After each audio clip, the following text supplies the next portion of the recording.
Finally! After so many months, I've completed my experiment. Behold!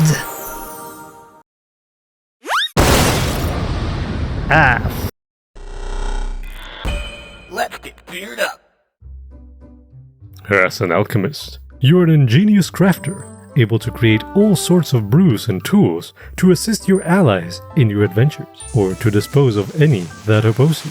While anyone can be a powerful alchemist, there is certain charm in choosing a smaller ancestry, like goblins, ratfolk, and kobolds. Most of these have certain synergies, particularly goblins and ratfolk, that could make for great alchemists. For our purposes, we will choose an elf. Not only does it give a boost to intelligence, we can gain access to magic through our heritage. For our background, artist, artisan, and tinker are our best choices, giving us specialty crafting from the start, but nothing is stopping us from choosing a cook to flavor our brews. Our ability boost should be pretty straightforward, putting all we can to intelligence, maximizing the value of our concoctions, making your class DC higher and giving you additional crafts each day. The second highest should be dexterity, so you can throw your explosive bombs more accurately and dodge away from any stray explosions you might have caused. If you want to go the mutagenist route, you'll have to distribute your abilities a little bit more, with additional points in strength and wisdom, so you can do more damage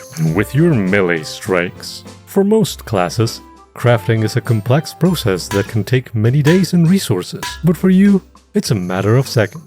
From level 1, you have a formula book containing all your recipes, much like a spellbook. Your formula book contains 2 recipes, and with the alchemical crafting feat, which you gain for free, you start with 6 formulas.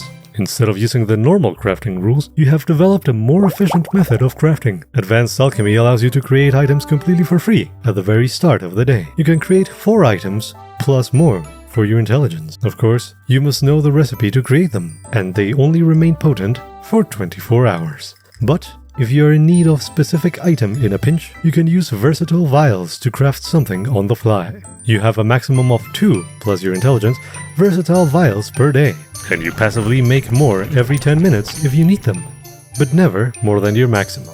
Using your versatile vials, you can do some quick alchemy, creating any consumable item as an action, but it becomes inert at the start of your next turn, so use it wisely. You can also whack some people with them. Turns out, dangerous chemicals are not good for your health. If you run out of vials and used all your items for the day, there is still hope. You can quickly put together a new versatile vial as an action, but it is only potent until the end of your turn, and it can only be used for a bomb or for the field vial option given to you by your subclass. Speaking of your subclass, you have 4 options to choose from for your research field. Each give you 2 more recipes for your formula book, a different option for your versatile vials, and more additional benefits as you level up. The bomber is an expert at explosions, intentional or not. You can change the damage type of their versatile vials when they whack people with them. They can also avoid damaging their allies with their bombs, only hurting their intended target. The Chirurgeon uses alchemy to aid their allies, but can still deliver quite a bunch. They get to use crafting instead of medicine for any check, like healing allies, and they can use their versatile vials for good, healing allies if they drink them or if they are thrown at them. A mutagenist uses experimental chemicals that enhance some abilities while weakening others, giving them powerful bonuses to certain skills, or new tools like fangs, tusks, and more. They gain temporary hit points when they drink a mutagen, and they can temporarily suppress the drawbacks of one mutagen affecting them. Finally, a toxicologist is specialized in all forms of poison and toxins. They can quickly apply poison as a single action to a weapon, and they can deal acid damage instead of poison if their enemy is immune. Additionally, their versatile vials can be applied like poisons. For our build, we will choose the bomber. That doesn't mean we will ignore other alchemical items. We can still create elixirs, poisons, and even mutagens to benefit our party. At level 1, Quick Bomber is almost a requirement, allowing you to quickly draw a bomb or versatile vial and striking for one action. While throwing 3 bombs in a turn sounds great, you're not as accurate as a fighter. Good thing you have potions. The Quicksilver Mutagen gives you a +1 bonus, and later, at level 3, the Moderate Quicksilver Mutagen makes it a +2, effectively putting you on par with a fighter. Sure, you take some damage, but there's no better defense than obliterating all the enemies before they get a chance to hit you.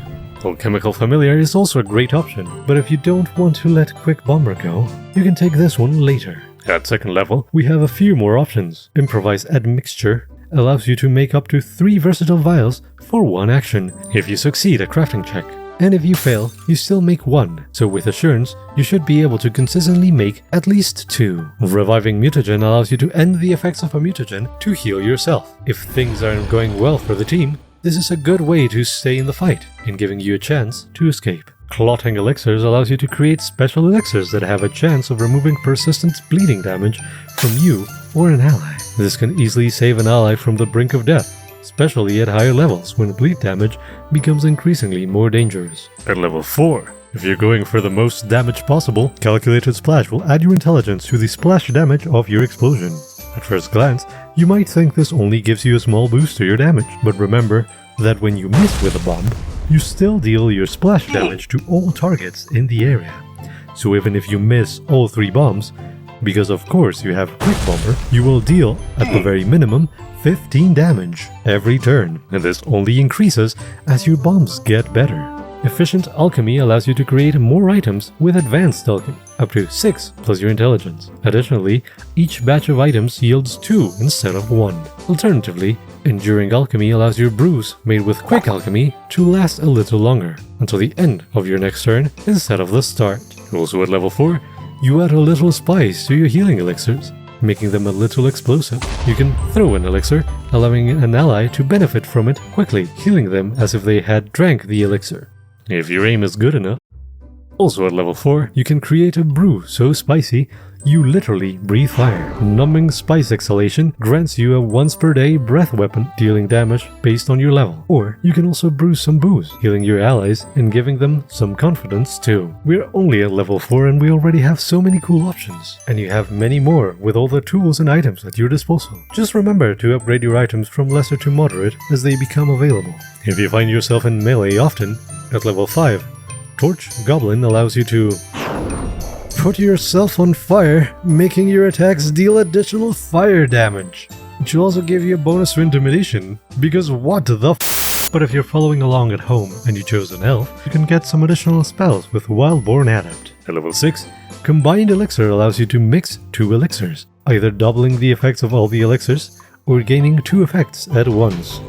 You could also pick Debilitating Bomb, giving your bombs an additional detrimental effect to your enemies, or Directional Bomb, making your explosions less likely to hurt your allies. And to keep modifying your bombs, at level 8, Sticky Bomb makes your bombs also deal persistent damage of the same type. Also, if your GM allows it, you can grab the uncommon Retaliatory Cleansing, which is the closest you can get to an attack of opportunity, putting a bomb between you and the enemy, making them hit the bomb, and damaging both of you. At level 10, Expanded Splash increases the area of your explosions from 5 to 10 feet. If you're a bomber or you have directional explosion, it's less likely that you hit your allies, but not completely impossible. You can also pick Greater Debilitating Bomb, adding some devastating effects to your explosives. You can upgrade it even further at level 14 with True Debilitating Bomb. Also, remember to upgrade your items to Greater at this point if you're still running the moderate stuff. Eternal Elixir extends the duration of an elixir indefinitely, so you can always have the beneficial effect active through the day. But if you make another elixir last indefinitely, the previous one ends. Similarly, Extended Mutagen allows you to extend the effects of a mutagen until the next daily preparations. With some planning, you can be ready for anything that comes your way. Moving forward, there's plenty of choices you can make to enhance your build, with a lot of versatility and plenty of tools to your disposal. While it takes some efforts to keep track of all your items and tools, the Alchemist is a powerful class that can fit on any party.